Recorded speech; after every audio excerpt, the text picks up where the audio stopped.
Hey there, Knicks fans. How you doing? It's your boy Jonathan Macri with you for another episode of the Knicks Film School Podcast. I was very happy when I saw this person pop up on the schedule a week or two ago, because I think the Knicks were playing pretty good basketball at that time. Yeah. And you know what? I'm just as happy that he's on now, because he always gets my vibes up no matter what's going on. No pressure. Dexter Henry, the man, the myth, the legend, the one and only. Haven't seen you for like 2 weeks. How the hell you doing? Yeah, when I last saw you, and you were in studio with me, we're doing the sort of end of year review. The vibes were good. I'm good. I wish the Knicks have been playing better than they have been as of late. Maybe this is where I'll keep your vibes up, J-Mac. I'm not as worried as some other people are. All right. Okay. Are there reasons to be concerned? Yes. I do think that some of what we're seeing is part of the process, and maybe that's why I'm not as worried. That's what I'll say. Okay. I promise you we are not going to belabor the point for too long, but I do at least want to ask you, because the last time I saw you, essentially signed off as Dexter Henry of New York Post Sports in conjunction with SNY, moving over to New York Post Sports, where of course you are continuing all of the amazing things you're doing, New York Hot Game, and obviously your own pod, like everything. So I just want to start off. I have to ask you, how's it going? How are the new digs? Talk to me, man. Yeah, it's been going good.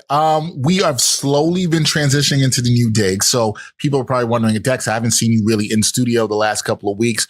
You will see me in studio starting next weekend. I'll be back in there. So okay. We've been doing the GOT games remotely. And we still do our live shows on Thursday, but it's been fine. Everybody's getting adjusted. Content will continue as usual. Actually we'll be in studio on Friday, doing some stuff in there. So that'll be kind of some training getting in there, but, it's been good. It's been an adjustment. I missed the SNY family we had and working with them for 3 years. That was fantastic.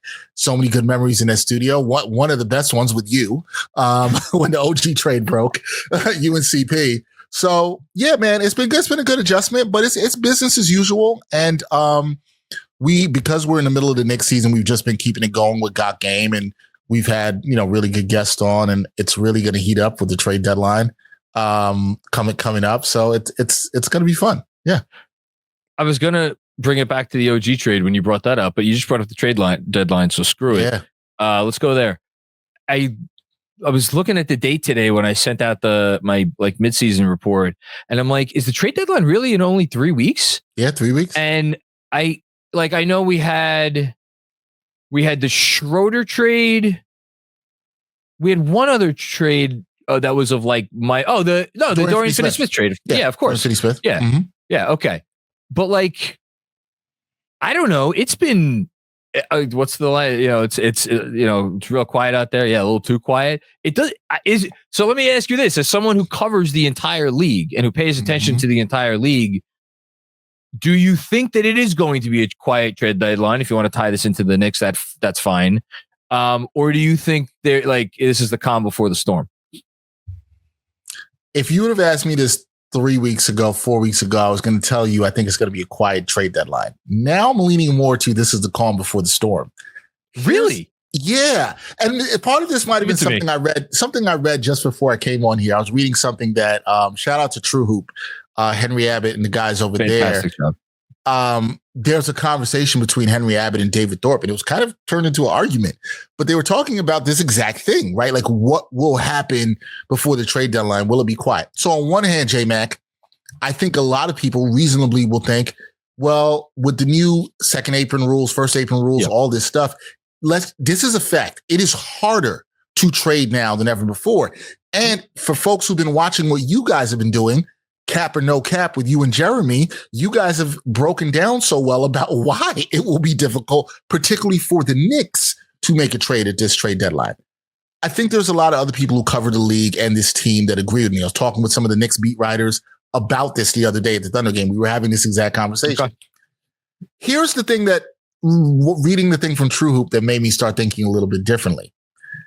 How many GMs are desperate either to A, get their team into competitive positions, or B, they want to save money and get below the luxury tax line.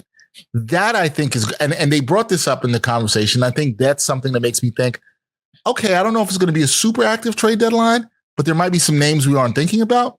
And there also might be some teams that are trying to more likely be cheap and save some money that may want to offload some people. Here's an example. What about like Portland, J-Mac?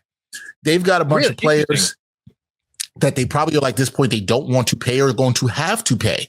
Can they move a Jeremy Grant? Some of those teams may have to attach picks to those guys to actually move them. How do you move a Jeremy Grant in this climate without where you got to make the money match or come within a certain range? And Portland, they're not a good team right now, but they're young, but they've got some players they have to make some decisions on. So they need to move some salary. Interesting. Grant is a guy, and I should probably listen to, because there's a lot of good Blazers content out there, who's a guy when like, and I know like the Dame trade, like Dame basically decided he wanted out, like literally whatever it was, a week or two after Grant signed that. But I'm sure when the Blazers signed that contract, or maybe I'm not sure, but it feels like they had not fully wrapped their minds around the constrictions of this new cap environment. Because like, to your point about like, do you need to attach picks? I don't even know if it's about attaching picks. I think it's about like, for how many teams have the wherewithal to inherit that kind of money. And it's not a max contract, but it's like a lot of money. You got to give up real stuff. And that's why I'm thinking, I think I agree with you, but I think we're going to be getting a lot of moves that are on the smaller side, like teams that are maybe close to the tax and like ducking the tax, like New Orleans, I think is in that situation. Maybe there's another team I'm not thinking of, you know, and we've even, I was going to say New Orleans is a very interesting situation because of the way their season is going, what's going on with Zion Williamson, what's going to happen with Brandon Ingram, who they clearly don't want to pay, right? They're a very interesting team, but like what kind of, I think what we're questioning here, J-Mac, is I think there's business to be had. It's what kind of business is there to be had with these teams and who's trying to save money. But I think we agree is I do think there will be moves, but they're going to be fringe moves.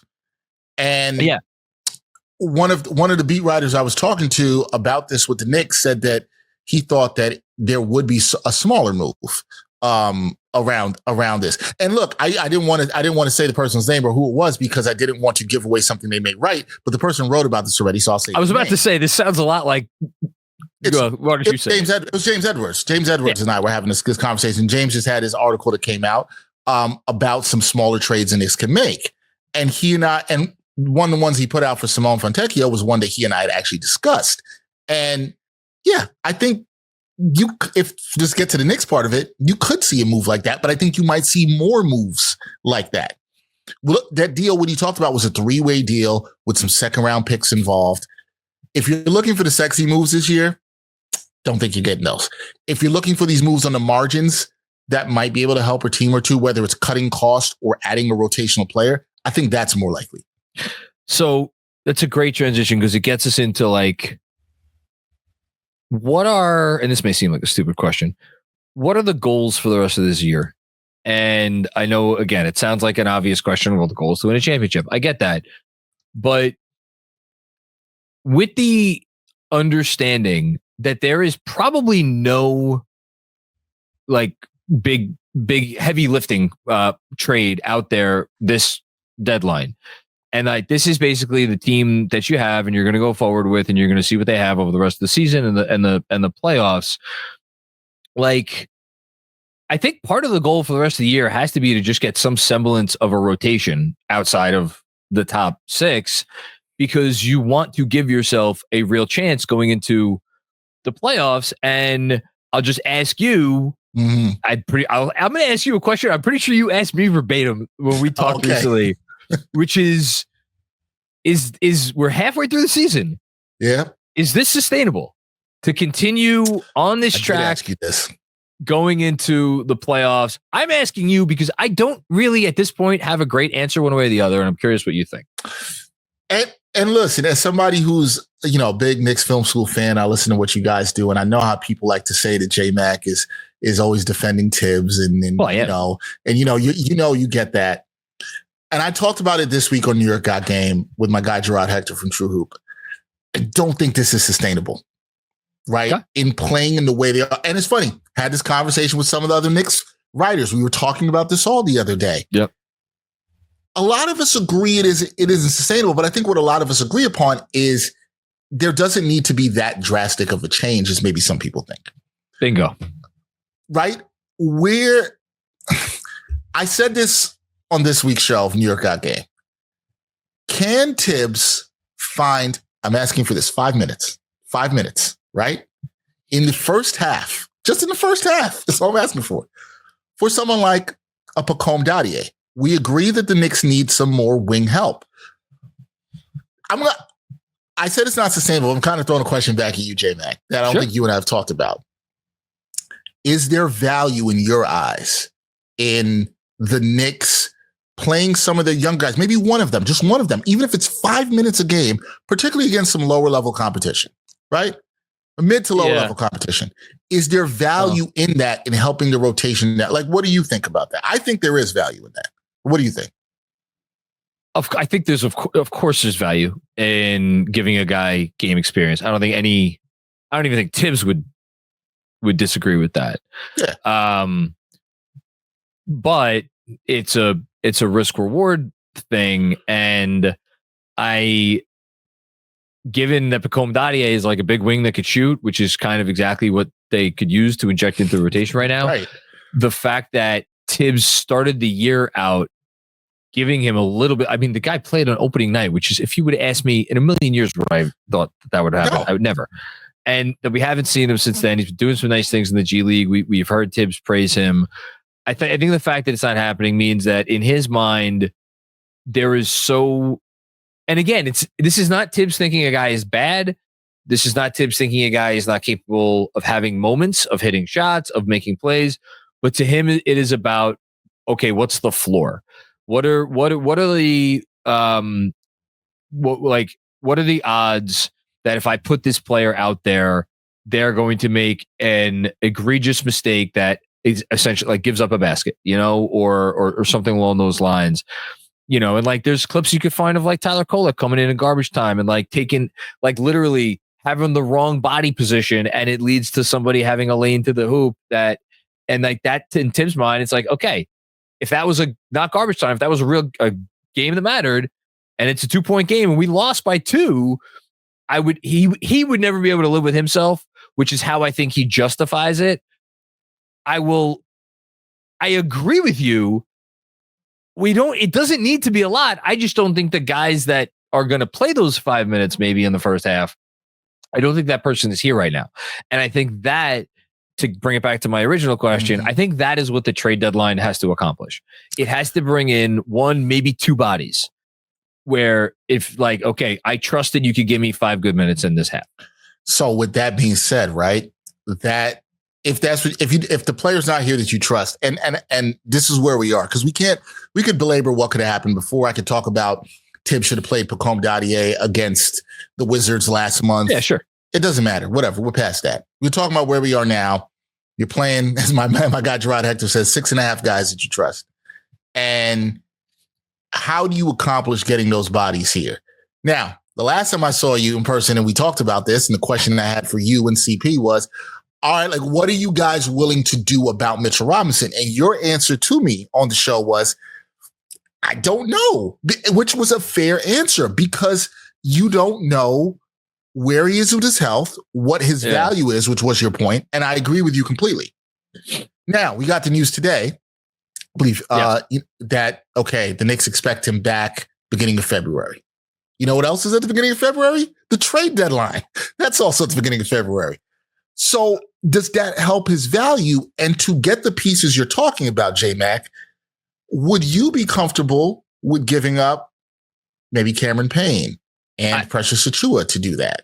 Because that's kind of where it is, if that's going to happen. The biggest change for me since the beginning of the season. I love how you turned this into you interviewing me. You are the guest, my friend. You are the guest. Let me tell you here. Don't get it twisted. You know what? I got to take the host hat off. I got to do that. You're too goddamn good at your job. It's either that or I'm not very good at mine. No, you're good at your job too, man. But thank you. No, I'll answer the question, then I'll flip something back around on you. The biggest change for me from the beginning of the year is that I entered this year thinking Mitchell Robinson was never going to play another game for the Knicks, that they were going to find a way to flip his salary for a piece that was going to help their bench, and that Precious Achiuwa was going to be able to step in and provide at the backup center spot like enough where they would be okay moving forward without Mitch Robinson on the team. I think, almost completely done a 180 on that. I happily admit that I don't know if I would say I was wrong, but like I'm definitely admit that I've changed my mind. And the reason is, one, what has Precious been back for? About 15, 20 games? I don't off the top of my head. I'll look it up. 15 and 20 games. Yeah. Something around there, right? Yeah. Okay. Oh, look, I type in this is how you know I do too much research on the internet. I type in the letters PR, and what's the first thing that comes up? Word. Basketball Reference page. 20 games for Precious Achiuwa. Okay. And by the way, in those 20 games, 17 minutes a game. He's averaging 5 points a game. He's actually shooting a little bit more efficiently than he was when he came to the Knicks last year, introduced that corner three, and yet he has felt just very underwhelming to me. And I think more than that, very inconsistent, and a guy that is not, whether it's because of him or it's because of the scheme. And like Benji keeps talking about, why are they playing him in drop? Like, you're not taking advantage of his switchability. But like, I've just been very underwhelmed by the Precious Achiuwa experience this year. And I don't know, is 20 games, is that enough? Maybe, maybe not. But I think I've seen enough of the team with Towns at the 5 and everything, where I still don't think Mitchell Robinson is part of the ultimate answer for this team.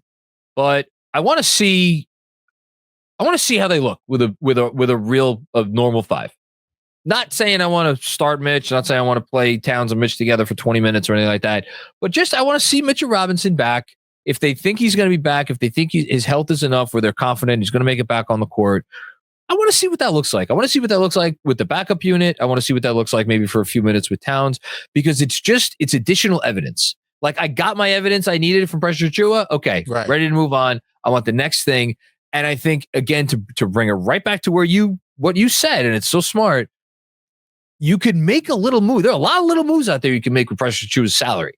So for me, Precious Achiuwa is the number one guy that I am looking at in terms of, you flip this, and maybe if you need to add Jericho Sims to it, to reference Stefan Bondi's report from yesterday, that could get you a piece back.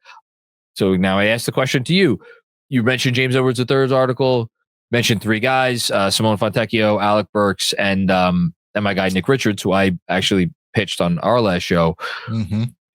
Out of those 3, or out of anybody, out of even just like a player archetype, what would you like to see them bring in? Would you like to see them bring in like a better backup point guard for in place of Campaign? Do you want to see them bring in a wing? Do you want to see them bring in an insurance 5, like a traditional 5? What do you want to see?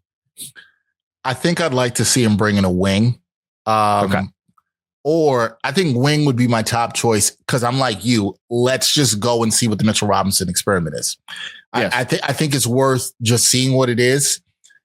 I'm not reporting this. I don't know any of this, but I think the Knicks are they've been looking at the season. They are trying to win, just to be very clear about what I'm saying, because I want aggregators, they'll get me. But I think they're also very, very, very much in an evaluation phase, J-Mac, and looking at everything and want to, as I think they should, take all the information in and then make decisions. I think for a lot of Knicks fans who want a big move at this deadline, don't think that's happening. No. I think it's likely, not even want to say a big move, a more significant addition of role players or to fortify the bench. That's probably likely to happen this offseason, right? Regardless of what happens with the Knicks. I think that's more likely to happen. And from people I talk about who are more plugged in than me, they're saying this, they're hearing the same things. Yep. Doesn't mean there's a small move to be had. I think Nick Richards would be a great fit as a backup center. Also, I've been on that from the jump. I like Nick Richards as a fit for this Knicks team. He's only $6 million a year player. Charlotte has their plans of Mark Williams at the 5. Yep. I think he could be a good fit into what the Knicks want.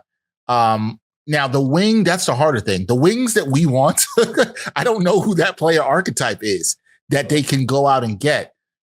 Do you want to kick the tires on Alec Burks again? I mean, you're asking the wrong person, Dex. I love Alec Burks. I love it. Me and CP. We may not have a ton in common. That you do. President Alex Burkhive. That's CP calls himself that. He's the president. He is the president. I would never try to take that title from him. But like, the track record for me is there. I have never wavered. I love Alec Burks. It took me a long time to be willing to say like, okay, he probably shouldn't be in the rotation anymore last season.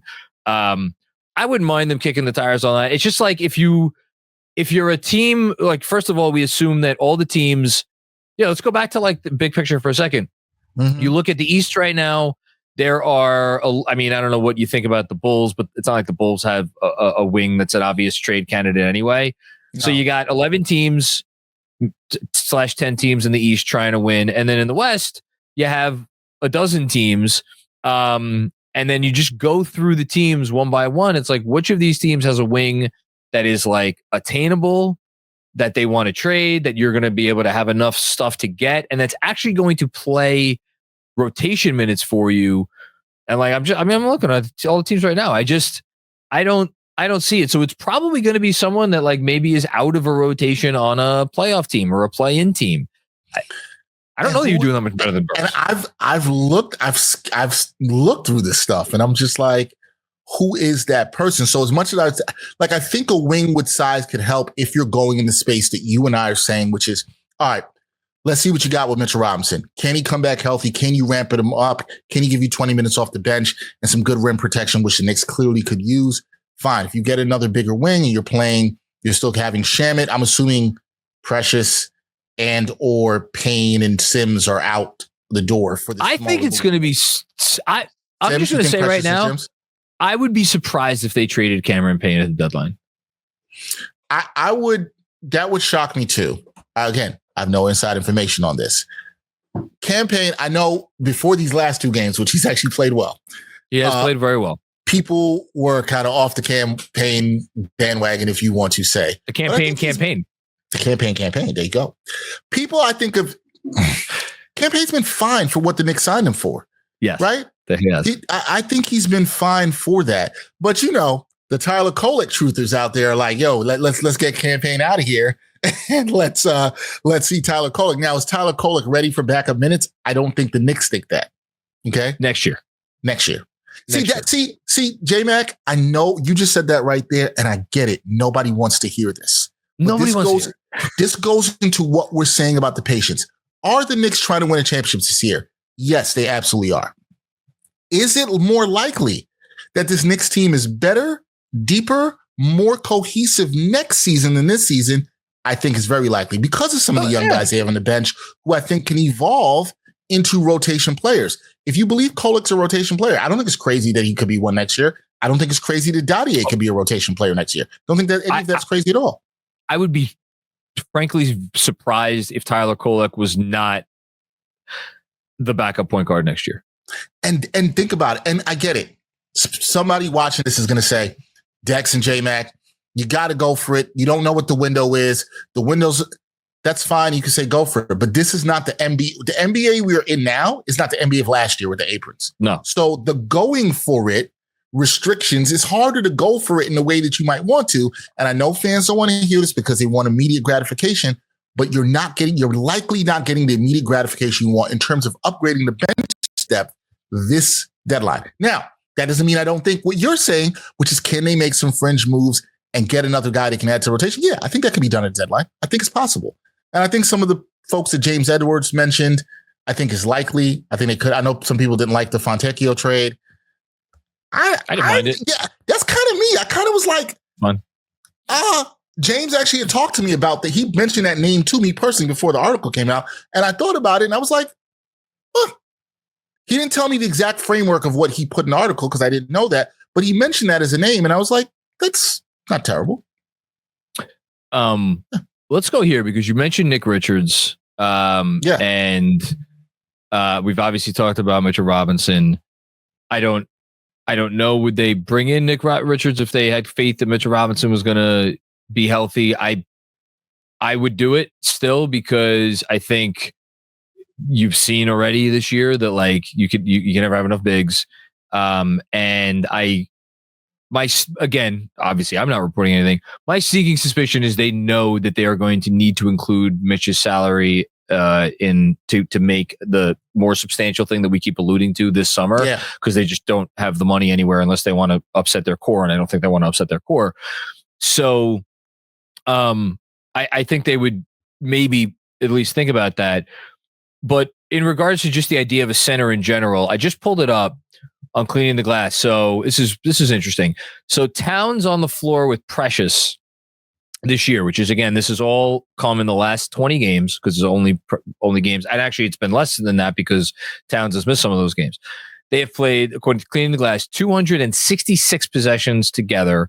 Mm-hmm. So if you go on a per game basis, probably about 12, 15 possessions a game. Yeah. They are plus 11.1 per 100. That's really good. The defense is average, and they are scoring at an obscene rate, 125 points per 100 possessions. Here's where it gets really interesting. In the minutes where Jalen Brunson is on the court, they're fine. It's 111 possessions. Now, again, this is a small sample size. Plus 5.6 overall. Better than average defense. Slightly better than that offense. 117 per 100. In the minutes that Jalen Brunson's off the floor, 155 possessions, and then you get non-garbage time because Cleaning Glass gets rid of that, which I love. Yes, which I love. Plus 15 points per 100 possessions. 130 points per 100 on offense. That's a 100th percentile number. It's among the best 5-man lineups in the league.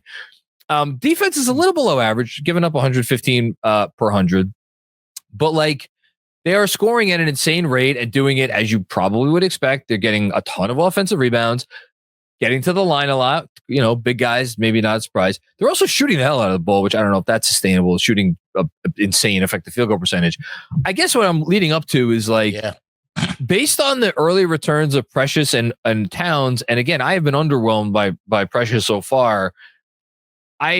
That makes me want to see. I know. Yeah, I know where you're going with this. It makes me want to see it more. Don't you? Do you agree? Yeah, but you know where this is going, J-Mac. The people that want to see this more, and granted, I'm a Cleaning the Glass subscriber too. Love Cleaning the Glass. Love the data. I use their data for everything. But people are going to say, okay, let's put Precious in the starting lineup. You know where this is going. And then it's going to be. And then, yeah. That's you knew this wild. was coming. And then it's going to be to take your boy, Josh Hart, out. And is he my boy? Do I have that reputation? Oh, that's definitely your boy. Josh Hart is your guy. Josh Hart is absolutely your guy. Absolutely your guy. Wait, hold on. There's a Knicks Film School. He's one of our best followers and patrons and everything. Alex, who is like dying on the hill that it is illegal to say anything bad about Josh Hart on any Knicks Film School platform because you'll immediately be sanctioned by I don't know, I guess Drew from PR. So I guess listen, if I'm a Josh Hart stan, I guess that's what I am. That's fine. I mean, I say that lovingly. Here's where I agree with you. You've been saying this, that you do. There's also been the crowd that's wanted Miles McBride into the starting lineup for Josh Hart. That's more interesting to me. Agreed. Granted, I like Josh Hart in the starting lineup. I think it's fine. Now, obviously, so do I. The numbers are Precious Achiuwa, and it's funny. I looked at some of the pairings with him in Towns. I hadn't looked at that with him with Brunson. That data I did not look at, and how efficient they were offensively. I am intrigued to see more of that, and what really works here. Now, as Benji's pointed out, and I agree with him. Benji's so great at doing this. With Precious on the floor, are they using him as best as they can defensively, right? Pulling him in drop coverage all the time. It doesn't seem to me like they are. I guess to answer that, what's up, Madison? I guess to answer that, I would like to see more of that. Now, how much more of that and how they actually do that? Because you said they're playing. How many minutes were they playing per game? You said about 15 possessions, 12 to 15. I got to look at, because I feel like Towns has missed a couple of games. So I'm I'm off the top of my head, like 12, 13 minutes a game. And to be very clear, I'm interested in that, but I'm more projecting ahead with either Mitch in the Precious spot or again, to go out and get a trade for like a Nick Richards, a center that is, because again, the offensive numbers for this stuff is really good, which is, again, is fascinating to me because I don't feel like Precious is adding much on offense, but the defensive numbers are like, eh. So now if you do add the 5, and do I think this is going to work against like Boston in the playoffs and stuff like that?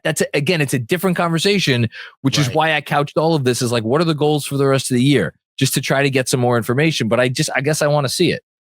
Yeah, I want to see it for that reason of that should be the goal for the rest of the year. Again, I understand people don't want to hear this. They want to see for the next 41 games, they want the Knicks to go 40-1, right? And I wouldn't mind it. Yeah, of course you wouldn't mind it. But the thing for me is, what can you learn about this team? Can we learn about which lineups work best? Can we see what they are if they do make a move by the deadline and maybe they are a little deeper?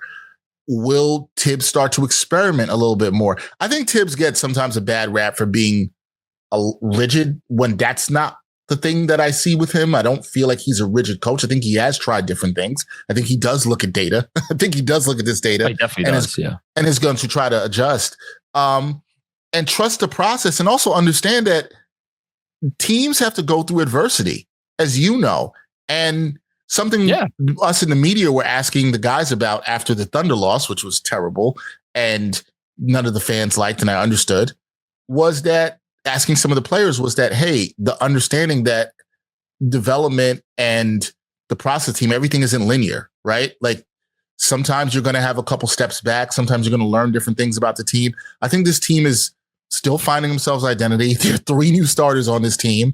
I'm not surprised at some of the peaks and valleys we've seen this season. That hasn't shocked me. This is a good team. The core of this team is good. It's really good. Yes. Do they have defensive? Their defense is mid right now. Let's keep it real. The defense is mid. Let's stick on that for a second. What is there one thing? What's one thing you want to see on the defensive end of the court between now and the end of the year? And then we'll start to wrap up, because then I want to ask you the same question about the offense after that. Okay. So on the defensive end of the court, one thing I'd like to see, and I thought he was trending better in the month of December, not just offensive and defensive, is Mikal Bridges getting back to being a little bit more aggressive. I think we've seen a little regression on the defensive end. It's fair. Although I thought he did a pretty good job on Cade Cunningham the other night. I don't think his defense first half he did, yeah. First half he did, yeah. Second half he got cooked, especially in that third quarter. I'd like to see. We need Wingstop to be Wingstop. Is basically what I'm saying. We need Wingstop to be Wingstop. The second part of that I'll add is I need to see what the defense looks like with a true rim protector getting at least 15 to 20 minutes a night. Hopefully that would be Mitchell Robinson, and I need to know what that looks like.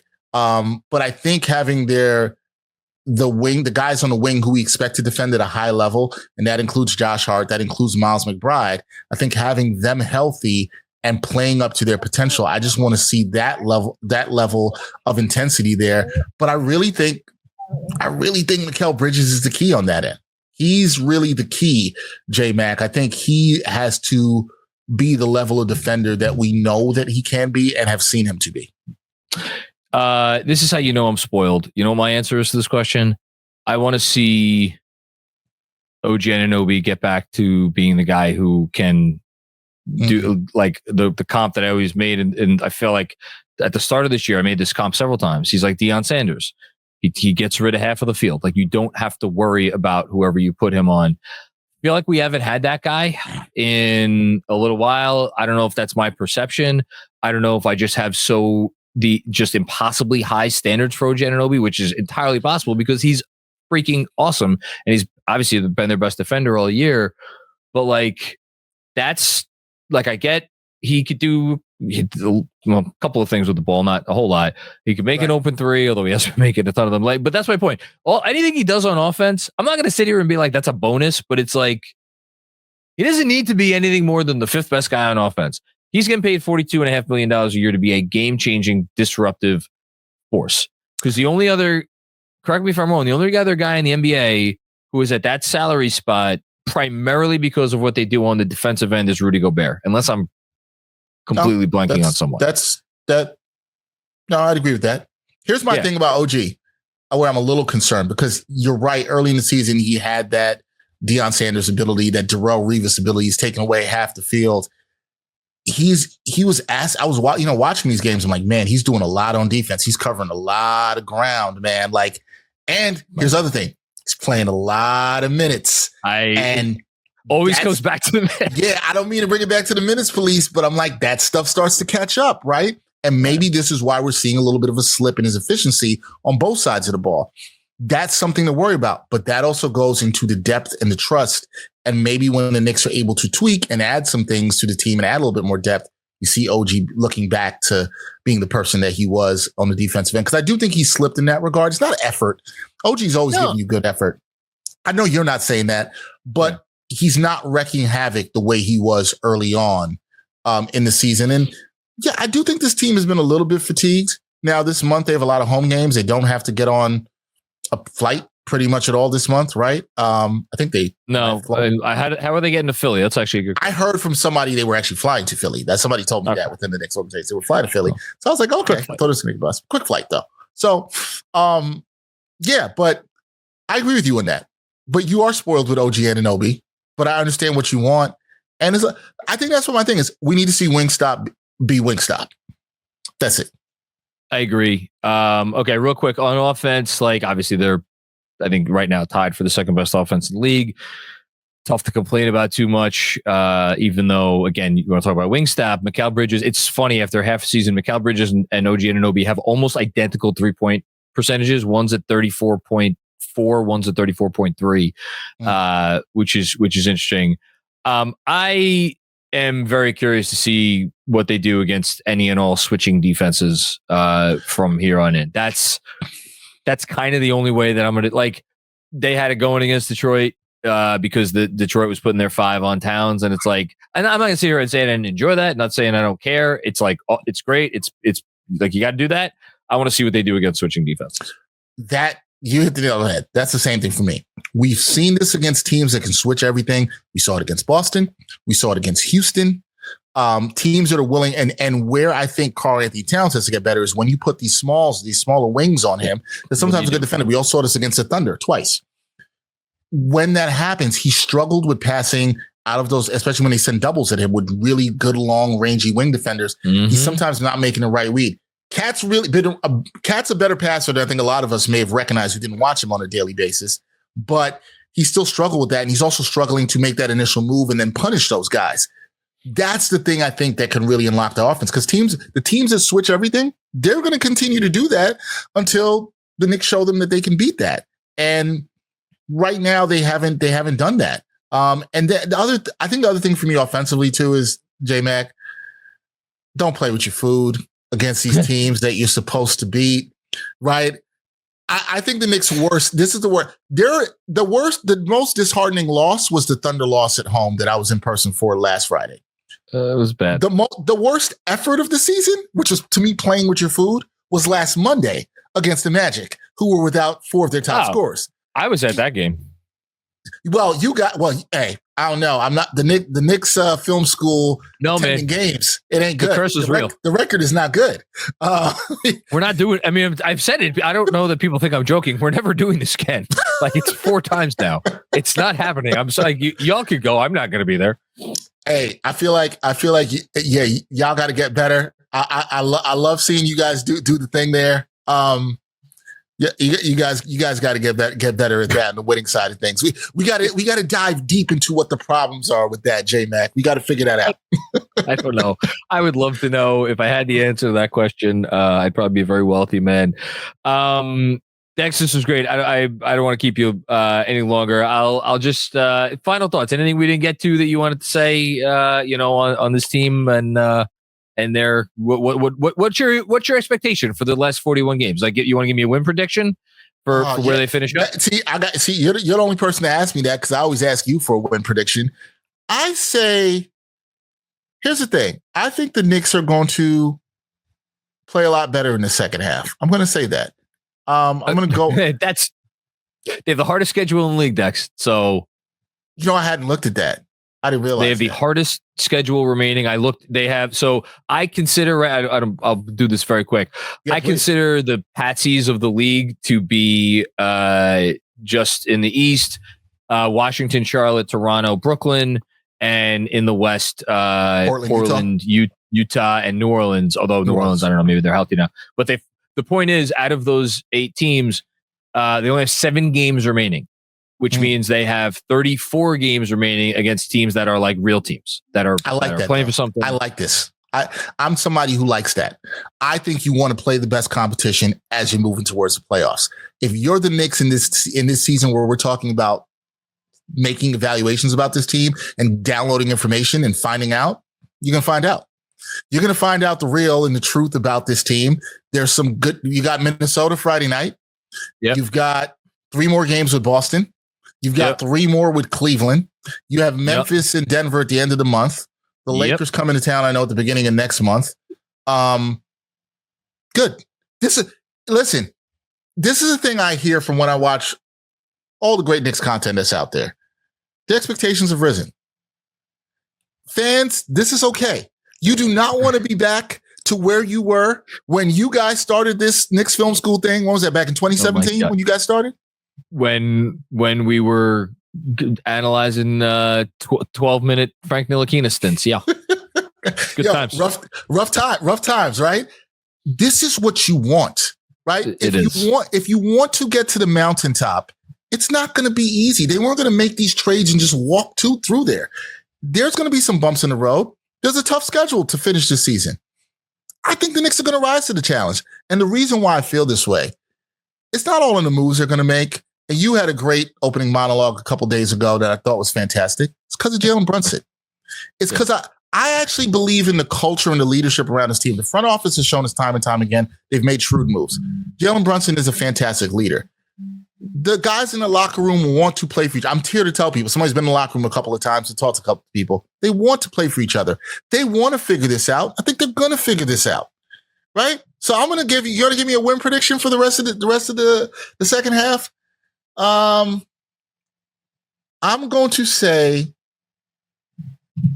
you give yours and then I'm going to give mine.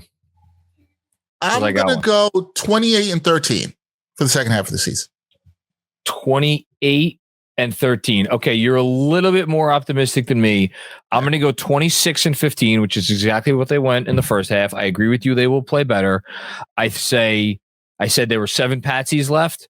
Go 6-1 against those. I'll give them one off game against someone that they're not supposed to lose to, and then just go 20-14 against the real teams. Like, can you win 6 more games than you lose against like the actual good teams in the NBA?